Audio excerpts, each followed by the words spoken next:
बड़ी बहू। ये प्रेम कहानी शुरू होती है दिल्ली से नोएडा जाने वाली बस में। जिस बस में सवारी कर रहा होता है पराग और उस बस की कंडक्टर होती है अनुराधा। ओके, टिकट दिखा, टिकट टिकट। चाचा का प्लेन नहीं चल रहा है यहाँ तेरा, जिसमें फ्री में सवारी कर रहा है। हिसाब देना होता है हम लोगों को सरकार को। निकाल पैसे, चल। पराग दूर से अनुराधा को देखता है। अरे यार, कितनी धाकड़ लड़की है।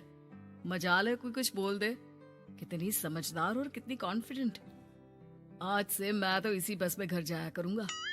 अब क्या था, भले पराग को घर जाने के लिए 10 बस छोड़नी पड़े, भले 20 किलोमीटर की यात्रा खड़े होकर पूरी करनी पड़े, लेकिन आने जाने का सिलसिला वो अनु की बस पर ही करता। एक दिन, ओह क्या करता है तू? हाँ, मैं नोटिस करती हूँ, देखता रहता है मुझे जब देखो तब। हाँ, वो मैं तुम्हें पसंद करता हूँ और शादी भी तुम्ही से करूंगा। वाह जी वाह, तू ना कोई प्रधानमंत्री हो गया कि आज से 500 की नोट बंद और नोट बंद। ना जी ना, इतनी तो नहीं चलती, लेकिन हाँ, तुम्हें प्यार करता हूँ। तुम्हें कोई प्रॉब्लम नहीं होने दूंगा, ये वादा करता हूँ। हाइट देखिए अपनी। मेरे लिए कोई ऐसा लड़का चाहिए जो मेरी तरह लंबा चौड़ा हो। अरे जोड़ी भी तभी अच्छी लगती है।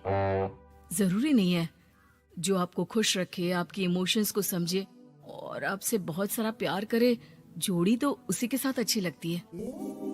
फिर क्या था, हीरोइन को हीरो से प्यार हो जाता है और दोनों शादी कर लेते हैं। शादी के बाद देख, अब तो इस घर की बहू है। अगर समझ गई है तो ये कंडक्टर वाली ड्रेस पहनकर घर से निकलने की जरूरत नहीं है। पराग अच्छा कमाता है तो तेरी नौकरी की भी जरूरत नहीं है हम लोगों को। अरे कैसी बात कर रही है माँ जी? यूँ कोई सरकारी नौकरी छोड़ता है क्या? और जब मेरी नौकरी लगी थी, मेरी अम्मा कितनी खुश हुई थी पता है? मैं तो नौकरी करूंगी। अरे नौकरी करेगी तो डंडे से मारूंगी, और हाँ, जो निकली घर से बाहर ना तो हाथ पैर तोड़ दूंगी और घर से बाहर निकाल दूंगी, देख लेना। अनु को समझ में नहीं आता कि वो सास को कैसे समझाए कि सरकारी नौकरी लगना आसान बात नहीं होती और उसने इस नौकरी को पाने के लिए कितनी हार्ड वर्क की थी। रात को अनु पराग से बात करती है। देखो पराग, मैं नौकरी करना चाहती हूँ। मुझे नहीं पता था कि तुम्हारी माँ को मेरी नौकरी से प्रॉब्लम होगी, वरना। ऐसी बात नहीं है, मैं माँ को समझाता हूँ। अगले रोज, देखो माँ, महंगाई का जमाना है और मेरी प्राइवेट नौकरी है। आज है कल का पता नहीं। वैसे भी अनु की सैलरी मेरी सैलरी के बराबर है। अगर ये भी नौकरी करेगी तो हम लोगों को जिंदगी जीने में आसान हो जाएगी ना। सास को बेटी की बात समझ में आती है और वो अनु की नौकरी के लिए मान जाती है। अगले रोज, बेटा बहू, तुम लोगों को लेकर मुझे कुल देवी के दर्शन के लिए जाना है, तो रविवार को दोनों सुबह ही तैयार हो जाना। अगले रोज दोनों तैयार हो जाते हैं और कुल देवी के मंदिर पहुंच जाते हैं। क्या संतोषी बहन, ये कैसी बहू ले आई हो? बहू बेटा लग रही है और बेटा बहू। अरे कोई पहलवानी लड़ानी थी क्या, जो इतनी लंबी चौड़ी बहू ले आई? अब क्या बताए पंडित जी, जो बेटे ने पसंद किया हमने उसे हाँ कर दी। अब बेटा जाने और उसका परिवार। और ये तो बस कंडक्टर की नौकरी करती है इंटरस्टेट। और सच्ची, वाह वाह वाह, यह तो बड़ी बात है संतोषी। तुम तो किस्मत वाली निकली जो सरकारी नौकरी की बहू ले आई। यह तो वही बात हो गई कि घी के लड्डू का कोई शेप थोड़ी ना देखता है तो घी का लड्डू ही। सास को बहू की तारीफ सुनकर बिल्कुल अच्छा नहीं लगता। वो जल्दी से पूजा पाठ करवा कर उन लोगों को घर ले आती है। एक रोज, संतोषी बहन, तुम लोगों का घर बड़ा अजीब सा लगता है।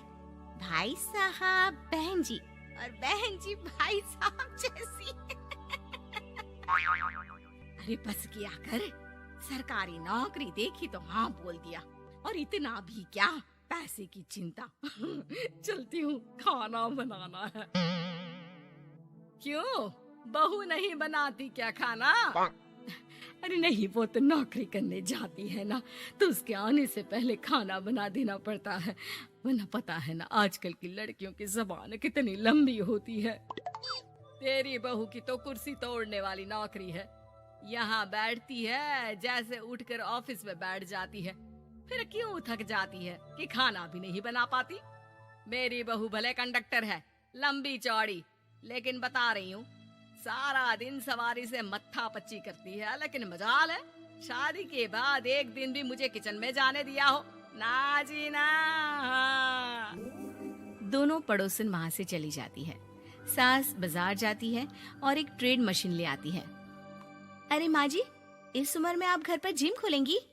अरे तेरे लिए लाई हूँ, रोज चलाकर 2 घंटे इस पर, पतली हो जाएगी।